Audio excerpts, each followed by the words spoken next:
Job 39. Connais-tu le moment où les chamois enfantent? Et as-tu observé les biches en travail?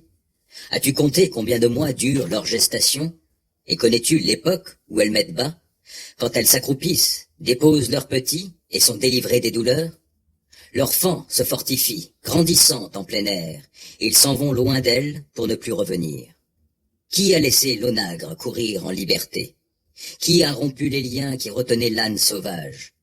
Moi, je lui ai donné le désert pour demeure et des plateaux salés pour résidence. Il ne veut rien savoir des villes populeuses, et il n'entend pas les cris du conducteur de l'âne. Il parcourt les montagnes pour trouver sa pâture, à la recherche de toute verdure. Le roc daignera-t-il se mettre à ton service? Passera-t-il ses nuits auprès de ta mangeoire? Lui feras-tu suivre un sillon en l'attachant avec des cordes? Va-t-il traîner la herse derrière toi dans les vallons? Mettras-tu ta confiance dans sa force extraordinaire? Et lui remettras-tu le soin de tes travaux? Compteras-tu sur lui pour rapporter ton grain et l'amasser sur l'aire de battage? Les ailes de l'autruche se déploient avec joie, mais son aile et ses plumes ne sont pas comparables à celles des cigognes. Or l'autruche abandonne ses œufs dans la poussière et laisse au sable chaud le soin de les couver, ne pensant pas à ceux qui marcheraient dessus, aux animaux sauvages qui les piétineraient. Elle est dure pour ses petits comme s'ils n'étaient pas les siens, et elle ne s'inquiète pas d'avoir peiné en vain. Pourquoi? Parce que Dieu l'a privée de sagesse, et qu'il ne lui a pas donné l'intelligence. Mais qu'elle se redresse et prenne son élan, pour elle c'est un jeu de laisser derrière elle cheval et cavalier. Serait-ce toi qui donnes la puissance au cheval?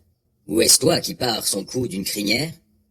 Ou le fais-tu bondir comme la sauterelle? Son fier hennissement inspire la frayeur. Dans le vallon, il piaffe, tout joyeux de sa force. Le voilà qui s'élance en plein dans la mêlée. Il se rit de la peur et ne s'effraie de rien. Il ne recule pas en face de l'épée lorsqu'au-dessus de lui cliquette le carquois, la lance étincelante ou bien le javelot.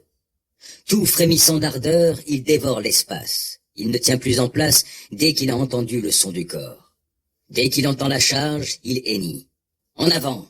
Lorsqu'il est loin encore, il flaire la bataille, la voix tonitruante des commandants de troupes et les cris des guerriers. Serait-ce grâce à ton intelligence que l'épervier prend son essor et qu'il déploie ses ailes en direction du sud?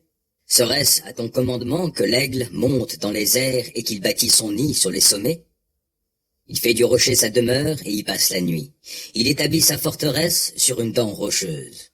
De là-haut, il épie sa proie. De loin, il l'aperçoit. Ses petits s'abreuvent de sang. Où que soient les cadavres, il est présent.